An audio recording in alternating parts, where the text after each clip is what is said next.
વડોદરાના સેવાસી ગામ પાસે આવેલી અર્બન રેસિડેન્સી સોસાયટીમાં ગતરોજ રાત્રે રણ મેદાને જેવી સ્થિતિ સર્જાઈ હતી।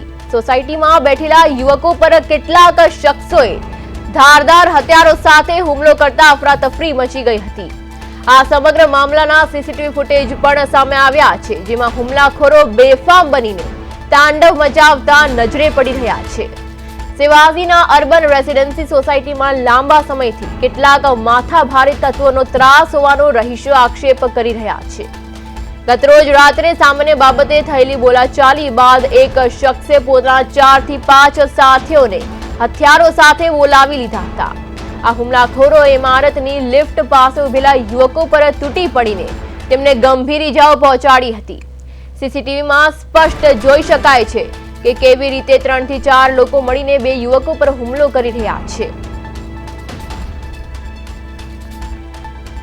આજ સાથે આપણા સંવાદદાતા તુષાર પટેલ જોડાઈ ગયા છે। જી તુષાર, વડોદરામાં સોસાયટીમાં હથિયારો સાથે હુમલો કરવામાં આવ્યો છે, શું છે વધુ વિગત? સમગ્ર ઘટનાની જો વાત કરીએ તો શહેરના છેવાડે આવેલ સેવાસી વિસ્તાર કે જે અર્બન વિસ્તારમાં આવે છે, પરંતુ હવે ક્યાંક ને ક્યાંક આ વિસ્તારમાં શહેરીકરણ પણ થઈ રહ્યું છે। ખૂબ મોટા ગજાના બિલ્ડરો દ્વારા ત્યાં રહેણાંકની સ્કીમો મૂકવામાં આવેલી છે। તેની જ સોસાયટીની અંદર આ પ્રકારની જે ઘટના છે ઘટના સામે આવી છે। ઘટનાની જો સંપૂર્ણ વાત કરીએ તો સોસાયટીમાં છેલ્લા કેટલાય સમયથી અસામાજિક તત્વોના આટાફેરા વધ્યા હતા અને તેને લઈને સોસાયટીમાં નાની મોટી બાબતોની અંદર ક્યાંક ને ક્યાંક ઘર્ષણ બનવા પામ્યું હતું, પરંતુ જે રીતે ગત રાતની ઘટના જે આવી છે એ ખૂબ ચોંકાવનારી ઘટના છે।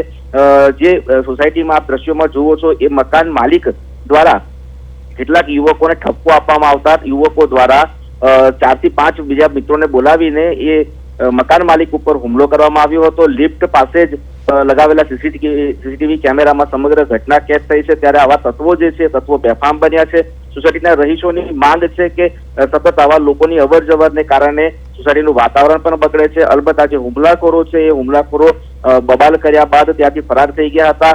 હાલ પોલીસે એ દિશામાં તપાસ કરી છે કે આ તત્વો કોણ છે, શા માટે તેઓએ હુમલો કર્યો અને કઈ બાબતને લઈને જે મકાન માલિક છે અને આ જે આવારાગર્દી કરનારા તત્વો છે તેઓ વચ્ચે શું બબાલ થઈ હતી તેની પણ પોલીસ તપાસ કરી રહી છે।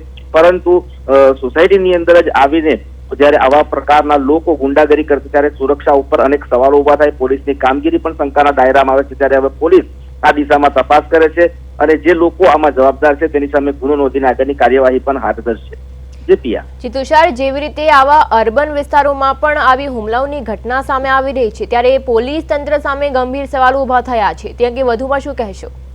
ચોક્કસથી, કેમ કે પોલીસ વિભાગની જે કામગીરી છે કામગીરી શંકાના દાયરામાં આવી શકે, કેમ કે ગ્રામ્ય વિસ્તારોની અંદર હવે રહેણાંક વિસ્તારોનું જે સોસાયટીઓ છે એ સ્કીમમાં મુકાયેલી છે અને લોકો હવે ત્યાં પણ મકાનો ખરીદીને પોતાનું રહેઠાણ બનાવી રહ્યા છે। ત્યારે આ પ્રકારની ઘટના એ ખરેખર નાગરિકોની સુરક્ષાને લઈને અનેક પ્રશ્નો ઉભા કરે છે। થોડા દિવસ પૂર્વે જ સેવાસીથી આગળ આવેલ અંકોડિયા વિસ્તારની અંદર એક 24 વર્ષીય યુવતીની હત્યા પણ કરી દેવાની ઘટના સામે આવી હતી। અલબત્ત પોલીસે ગણતરીના કલાકોમાં હત્યારાને ઝડપી પણ લીધો છે, પરંતુ નાની નાની વારદાતો નાની નાની ઘટનાઓમાં જ ક્યાંક મોટા ગુનાને અંજામ મળતો હોય છે। ત્યારે આ પ્રકારની ઘટનાઓ સદંતર બંધ થાય તેવી સ્થાનિકો પણ માંગ કરી રહ્યા છે। આ ઉપરાંત પોલીસ વિભાગ દ્વારા નિયમિત વિસ્તારની અંદર પેટ્રોલિંગ કરવામાં આવે અને પોલીસ પોઈન્ટ પણ મૂકવામાં આવે તેવી પણ તેઓએ રજૂઆત કરી છે।